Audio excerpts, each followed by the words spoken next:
This modular design cart that I use pretty much handles really the 99%, maybe 90% of the work that I do right from what it has on it. It has a little bit of everything.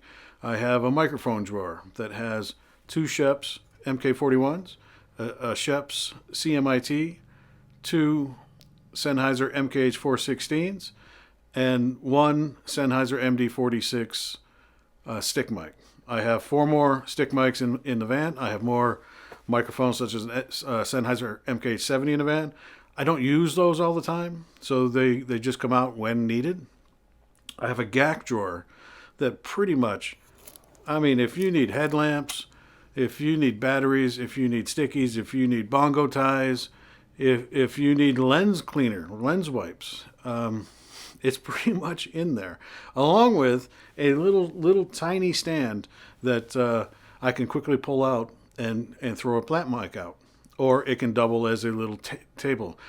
Sometimes a talent wants to be able to, or a guest wants to set a drink or something down. I have the perfect little tray and table on this rig that just right next to the chair and off and running. Now comes the time code and sync drawer. My large Denicky TCB lives in that drawer, along with 6 timecode systems USOs, UltraSync 1s, which are tri-level sync, which is timecode and genlock, and word clock if you're doing audio.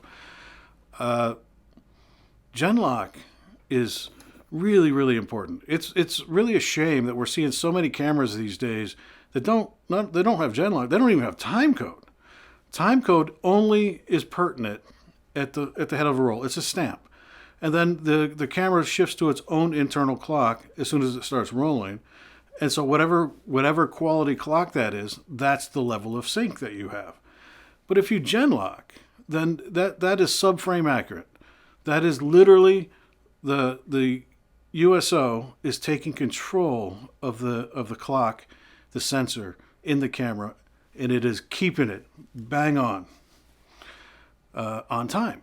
And it doesn't matter how many cameras you have, as long as you have a unit on them, you could roll for 2 years and you are going to have sync. The bottom drawer, comms and IFB.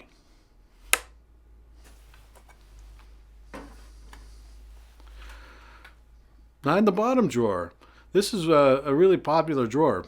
People are shocked, but it has 5 R1As for either scratch tracks or IFBs for producers or talent for live, or also JK Audio remote amps is what I use when I'm doing hardwire IFB.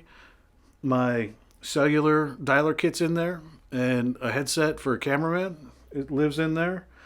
Ethernet cables, anything basically to facilitate getting us hooked up and on the air is in the bottom drawer. It's surprising how little you need when it comes to most of these jobs. These dialers live there. You're looking at this cart in its live TV mode. IFB dialer and co-ordered camera PL dialer over there. And there's a third dialer in here. I have a cell phone in this bag that is permanently wired into my kit, so that if I'm remoting, I mean fast these days when cameramen are carrying live views and TV views, we're live and we're running. And so you have to be able to handle IFB that way. I have a cell phone that's permanently in my bag. That's a look at the base. Most of those items will carry me through just about every job.